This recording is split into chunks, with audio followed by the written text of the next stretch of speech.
What's up, y'all? Hope y'all doing good. Here's a quick little story about how I came up with the idea for this story right here, Matthew, a Toy Story Prequel. So, take you back a little bit. It was, wow, almost 6 years ago now. So it was October of 2020. I was a preschool teacher at that time. And we were in the heart of COVID at that time as well. And we had we had a few kids in class. So we started up again in September we started up again, and we had about 7 to 8 kids in a classroom, and we had masks on the whole time, washed our hands after we did anything we did after we finished, wash our hands. We washed our hands quite a bit. Anyway, so we had one day where it was cloudy outside, it was a little bit rainy, and for the hell of it, we threw a movie on. Just had a movie day. Threw on one movie. It was really a free day. We had a movie on. The kids were allowed to color or draw or do whatever they want with a few hours left before school was over.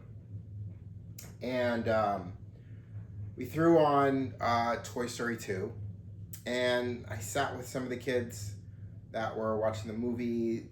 My other two coworkers, they were with a few kids who wanted to play in the kitchen area we had. We had this kitchen area thing set up where the kids could pretend that they were cooks and making food and all that cool stuff. That was fun. A lot of the kids loved doing that.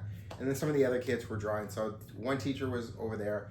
Another teacher was over with the kids who wanted to color and color or draw or do some art stuff. And then I was with some of the other kids that wanted to watch a movie. So as these kids were watching a movie, we were watching Toy Story 2, and I as many times as I've seen Toy Story, 1, 2, 3, my brain hit a light. My brain turned a light bulb on in the beginnings of Toy Story 2 as Al from Al's Toy Barn, who dressed up in that chicken suit, tried to buy Woody. There was a scene in the movie where Woody was trying to save the Squeaker, who was the penguin. And as he was trying to save him, he had to do his magic real quick and be a toy. And Al saw Woody right there and tried to buy Woody. And Andy's mother said that Woody was not for sale. He's a family heirloom. And that sort of hit me. That turned a light switch on when I was like, family heirloom, okay? And then we get towards a little further down the film, and Woody finds out, after Al stole Woody finds out that he was part of a television show. He had his own TV show called Woody's Roundup. Woody's Finest Hour. And he had co-stars.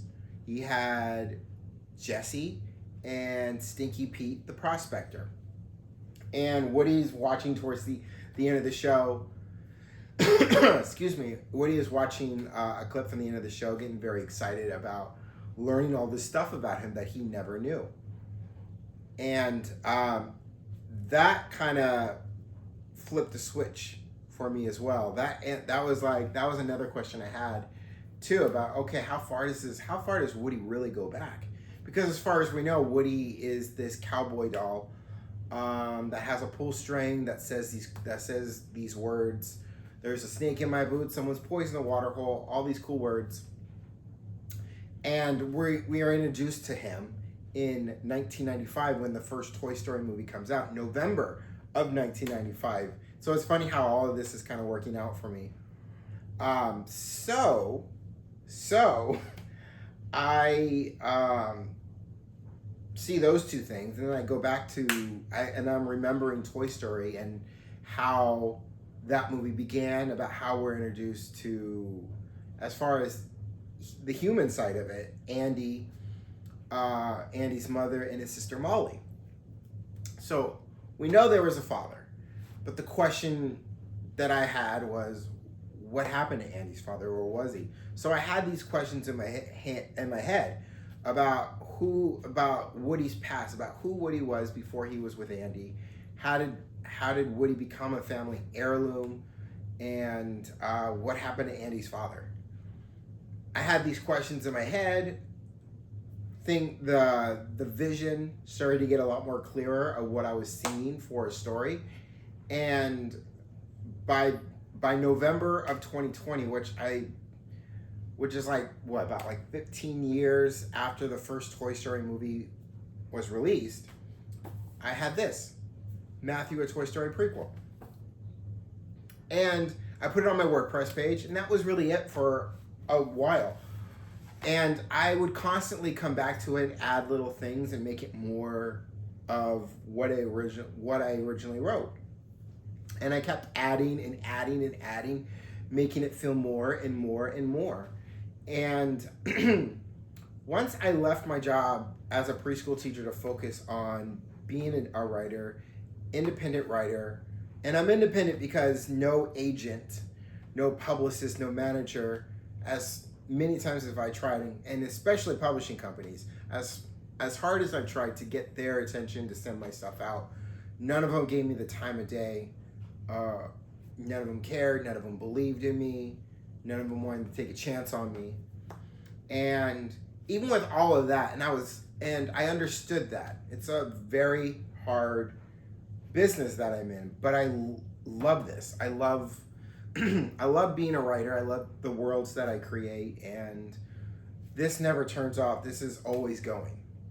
So I knew being independent was the option for me, and I took that option, and I left my job as a preschool teacher, and I went all in on me for the first time really ever, on going in on all in on me and betting on me to do this thing that I love, that I want to do, that I look at as my purpose in life, as a way to help people and to want to eventually have a publishing company to help up and coming writers, or writers who have already established themselves, and give them the kind of recognition, their flowers, and the kind of money that they actually really deserve without being completely ripped off. So all of that stuff that I have in my mind, and so much more that I want to do as far as into helping people and for wanting to open my publishing company. So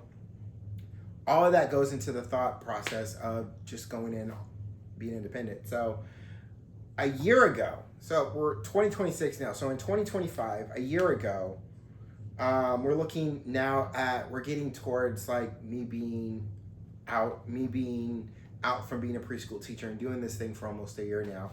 It's around this time. So yeah, literally a year ago, in May, between May and June, I get this idea, as I'm starting to really go hard on this book and trying to get Pixar's attention, which I'm still unsuccessful in doing, but still continue to keep doing until I get their attention, trying to be the exception to the rule that they have, as far as not letting people in from the outside world when it comes to like ideas and pitches and having meetings with them, unless they have an agent, which I don't have. So, you know, when you have an agent, you can be an exception to the rule most of the time. So I'm trying to be exception to the rule without having an agent. And lately I've been still doing it, but now I'm just sending a lot of these videos I'm putting on social media. I'm putting out, talking to Jim Morris, who is the president of Pixar. Anyway, so a year ago, I wrote a screenplay version to this very story, Matthew, a Toy Story Prequel, and then understanding that the next step was to turn it into a book, understanding that if that gets Pixar attention, that is great, regardless if they sue me because of some of the things that I talk in this, because of some of the things that I write in this book, that could be copyright infringement, as far as giving Woody talking about Woody, giving him dialogue, talking about Andy, and at some point in this book, towards the end of this book, giving Andy dialogue as well. I figured that might be an issue, but thinking of that, I looked at that as it's worth the risk, because whether it's in a boardroom or a courtroom, as long as I'm able to talk to those from Pixar about this book, start that conversation and see what we can do about taking what's in these pages and transporting them onto the screen, it's worth doing. So, so that's what I'm still doing to this day. So there's both a story and screenplay version into this story right here, Matthew, a Toy Story Prequel. Writing this story, I realized that I was really writing, eventually I saw that what I wrote was something generational, something that is mostly a father and son story, that can be like a father and son story of a father, when he was a little boy, had a toy that he cherished and loved very much, that was his own best friend, that he played with, went on adventures with, and when he grew up, wanting his son to have those same adventures as he passed this toy down, Sheriff Woody, to his son Andy.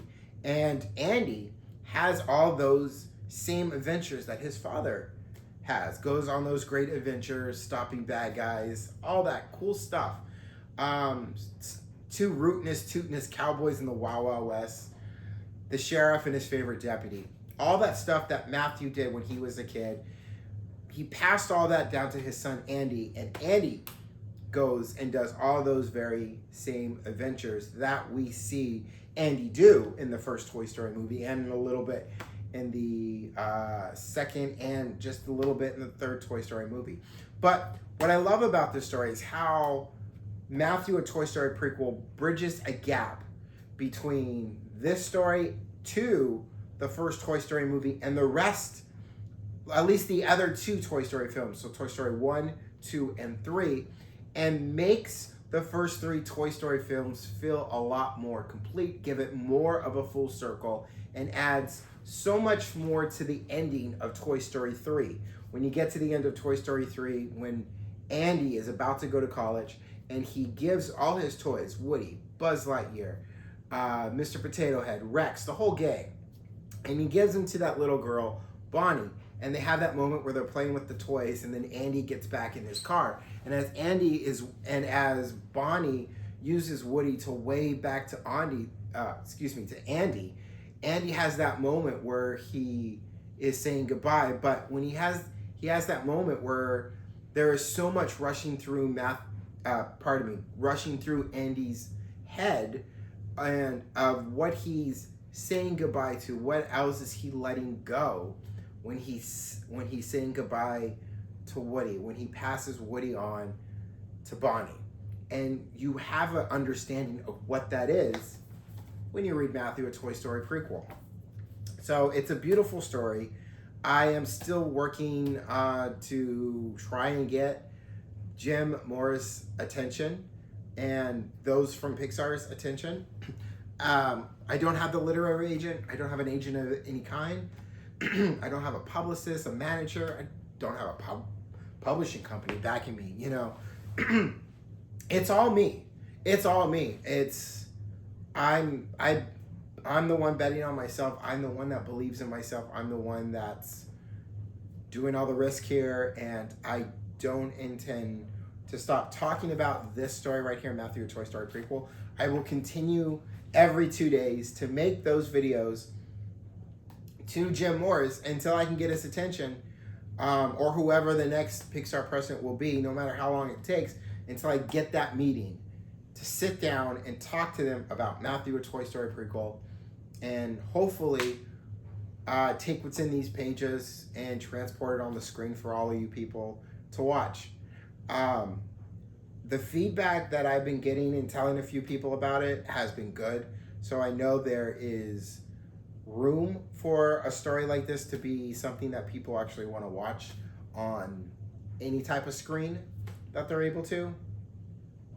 And I'm going to continue to keep talking about it to both Jim Morris and the separate one I do where I do a little reading from Matthew, a Toy Story prequel as well, and tell you a little bit about what the story is. So there you go. But before I go, let me tell you what Matthew, a Toy Story prequel is about. Really quick. So this story right here, Matthew, a Toy Story prequel, is a story about Andy's father, Matthew.